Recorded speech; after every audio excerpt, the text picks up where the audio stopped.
Operation നുംകോറിന്റെ ഭാഗമായി customs വകുപ്പ് പിടിച്ചെടുത്ത നടൻ ദുൽഖർ സൽമാന്റെ ലാൻഡ് റോവർ ഡിഫൻഡർ വിട്ടു നൽകും.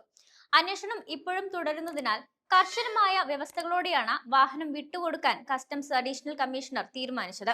മുൻകൂർ അനുമതിയില്ലാതെ വാഹനം പുറത്തേക്ക് കൊണ്ടുപോകരുതെന്നും നിർദ്ദേശം നൽകിയിട്ടുണ്ട്. കൂടുതൽ അന്വേഷണത്തിനായി ആവശ്യമുള്ളപ്പോഴെല്ലാം വാഹനം ലഭ്യമാക്കാനും ദുൽഖറിനോട് നിർദ്ദേശിച്ചിട്ടുണ്ട്. നിയമപരമായ മാർഗങ്ങളിലൂടെയാണ് വാഹനം വാങ്ങിയതെന്ന് അവകാശപ്പെട്ട് വാഹനം വിട്ടു നൽകണമെന്നാവശ്യപ്പെട്ട് ദുൽഖർ ഹൈക്കോടതിയെ സമീപിച്ചിരുന്നു.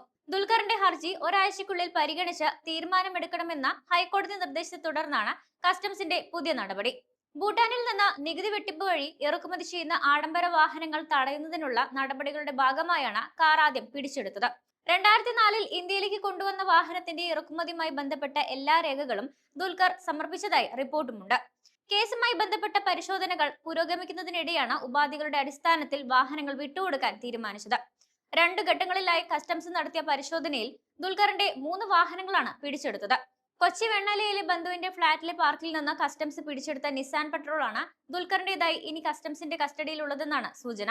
മറ്റൊരു കാർ പരിശോധനയ്ക്കിടെ കസ്റ്റഡിയിൽ എടുത്തിരുന്നുവെങ്കിലും ഫിറ്റ്നസ് സർട്ടിഫിക്കറ്റ് ഇല്ലാത്തതിനാൽ അവിടെ തന്നെ സൂക്ഷിക്കാൻ അനുവദിക്കുകയായിരുന്നു. പിടിച്ചെടുത്ത വാഹനങ്ങൾ വിട്ടുകിട്ടാൻ വാഹന രേഖകൾക്കൊപ്പം വാഹന വിലയുടെ 20% ബാങ്ക് ഗ്യാരണ്ടിയും ബോണ്ടും സമർപ്പിക്കേണ്ടതുണ്ട്. പിടിച്ചെടുത്ത വാഹനങ്ങൾ ഉപയോഗിക്കാമെങ്കിലും കസ്റ്റംസ് ആവശ്യപ്പെടുമ്പോൾ ഹാജരാകണം. മാത്രമല്ല, വാഹനത്തിന്റെ ഉടമസ്ഥത മാറ്റാനോ രൂപമാറ്റം വരുത്താനോ പാടുള്ളതല്ല. ഭൂട്ടാനിൽ നിന്ന് ആഡംബര കാറുകൾ നികുതി വെട്ടിച്ച് ഇന്ത്യയിലേക്ക് ഇറക്കുമതി ചെയ്യുന്നുണ്ടെന്ന കണ്ടെത്തലിനെ തുടർന്ന് ഇന്ത്യയിലേക്ക് വാഹനം എത്തിക്കുന്നവരെ കണ്ടുപിടിക്കാനുള്ള ഓപ്പറേഷൻ നുംകോറിന്റെ ഭാഗമായി കസ്റ്റംസ് നടത്തിയ റെയ്ഡിലാണ് താരങ്ങളുടേതടക്കമുള്ള വാഹനങ്ങൾ പിടിച്ചെടുത്തത്.